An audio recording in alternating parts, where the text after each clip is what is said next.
Turudi kuangalia tuzo ambazo zimetolewa hiyo jana. Tuzo ya golikipa bora, mchezaji bora pamoja na mfungaji bora. Hasa tukiangazia kwa sababu mfungaji bora inajulikana ukifunga magoli mengi wewe ndio mfungaji bora. Golikipa bora na mchezaji bora.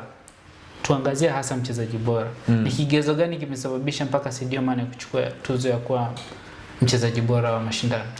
Kwanza amesaidia timu yake kutoa ubingwa wa michuano ya AFCON. I think kwenye michuano safari hii ameassist takriban assist 4 Sadio Mane.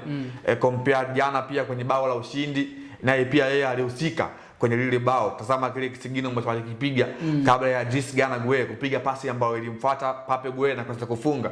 Lakini alikuwa ni sehemu ya hilo bao kwa maana build up ya goli ilianzia kwake kwa soka kwa Sadio Mane. Kwa hiyo cha kwanza ambacho kimemfanya kuwa MVP wa michuano ya AFCON mwaka huu ni mwendelezo bora katika performance yake, lakini pia kusaidia timu yake ya Senegal kutoa ubingwa wa michuano ya AFCON mwaka 2025. Lakini cha pili ni jitihada ambazo amezionyesha kwa maana kuwa mchezaji bora lazima uonekane na jitihada. Tumeona katika timu ya taifa ya Senegal wana kariba ya uongozi. Tumeona kuna mtu kama Kalidou Koulibaly ambaye huyu ndio kapteni mkuu, Idriss Gana Gueye kapteni msaidizi, lakini Sadio Mane captain namba 3. Na safari hii tunaona ameiongoza Senegal kutoa ubingwa wa michuano ya AFCON mara 2 katika historia ya Senegal, na yeye pia akiwa kama ndo mchezaji mkubwa. So hii inakuwa inamata kwa kiasi fulani. Itakumbukwa katika mchezo wa AFCON 2021 pale nchini Cameroon dhidi ya Misri, mkwaju wa penalty aliupiga Sadio Mane na kwa ubingwa. Yeah, of course. The same kwa jana, unaona contribution yake, falsafa yake ya kiuongozi, ile hamasa ambayo ameitoa, ile yote ni sifa ambayo imechangia kuwa MVP kwa maana most valuable player kwa michuano ya AFCON. Kwa maana Sadio Mane amekuwa tofauti na wachezaji wengine, sio tu katika pitch lakini pia katika mambo mengine ya kiuongozi kwa maana falsafa, busara, hekima. Amekuwa tofauti na wengine katika sehemu moja ama nyingine. So binafsi yangu alideserve kuwa katika huo ubora na kuweza kustahili hii tuzo ambayo ameipata. Yasini Bonu amefanya saves nyingi sana mchezo wa jana, na ukiangalia hata mechi zingine amekuwa na mwendelezo. Lakini ingelikuwa ni mimi nafanya selection ya magolikipa bora, ningempa Edouard Mendy kwa sababu amerudisha Senegali kwenye mchezo na kusababisha ikachukua kombe kwa sababu amedaka penalty ya Brahim Diaz. Amepewa tuzo Bonu ya golikipa bora. Kwa upande wako unaweza kaizungumziaje hiyo tuzo? Ni sahihi au amepewa tu kwa sababu? Yeah, of course. Yasini Bono jana naye pia alifanya kazi kubwa katika mchezo wa finali. Lakini sio tu kwenye mchezo wa jana wa finali, angalia katika hatua ya nusu finali kile ambacho alikifanya dhidi ya Nigeria. Angalia dhidi katika mchezo wa robo finali 16 bora hatua ya makundi, kile ambacho alikuwa anakifanya ni kazi ambayo imetukuka kweli kweli. Jana alifanya saves ambayo pengine kama asingeifanya tungekuwa tumeshamaliza finali ile ambayo alikuwa ni mshambuliaji wa Senegal, alibaki yeye na bao, akanyosha mkono ambao ukafanya kupoteza timing wa ule mpira. So kuna jitihada mpaka kufika hapa. Yasini Bono naye pia amechangia kwa kiasi kikubwa Morocco kufika katika hatua ya finali kwa maana ya mchezo wa mwisho.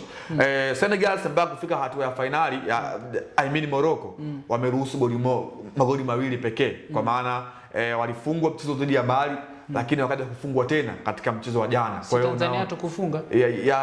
Of course hatukufunga, mechi ambayo ilisha bao 1-0. So unaona kuna kazi kubwa ambayo ameifanya Yasini Bono. Kwenye hizo mechi zote Yasini Bono yeye ndiye amekaa golini pale. Kwa hiyo unaona kuna kazi kubwa ambayo imetukuka.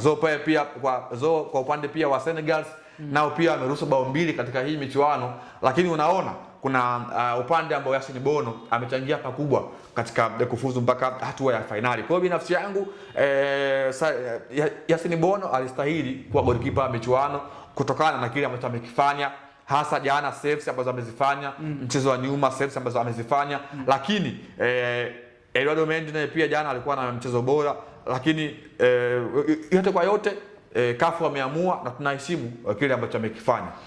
Brahim Diaz kutokana na magoli aliyofunga, yeye ndo mchezaji bora. Tuachane na upande wa kuwa na magoli mengi, tuangalie engo yake wakati anakabidhiwa tuzo. Alionekana kutokuridhishwa, alikuwa ni mtu mwenye huzuni kubwa sana. hili tukio linatokana na nini? Unaweza kuzungumzia, aidha inatokana na kile ambacho kilikuwa kinaendelea ndani ya uwanja? Ni AFCON ya kwanza kwa Brahim Diaz. Ameweka historia katika michuano yake ya kwanza ya AFCON. Amekuwa top scorer kwa magoli 5 na ameshindwa kuvunja rekodi ya Emilion Su ambaye alikuwa top scorer wa msimu uliopita wa AFCON pale nchini Ivory Coast akifunga mabao 5. Lakini unaona hakuwa na furaha kwa sehemu moja, kwa sababu anafahamu kipi ambacho watu wa Morocco, mashabiki wa Morocco, raia wa Morocco, kile ambacho kilikuwa kinawaumiza moyoni, kana kwamba yeye mwenyewe amejiona kama ndio mkosefu kwa sehemu moja ama nyingine kwa kukosa mkwaju wa penalty. Amefanya mazuri mengi kwa maana yeye amesaidia Morocco kwa kiasi kikubwa. Katika mabao 9 ambayo Morocco amefunga, yeye kafunga mabao 5. Alafu 3 kafunga Dayubu Erkabi, moja amefunga I think alikuwa ni Erhanous katika mchezo sikumbuki, lakini ni Erhanous I think.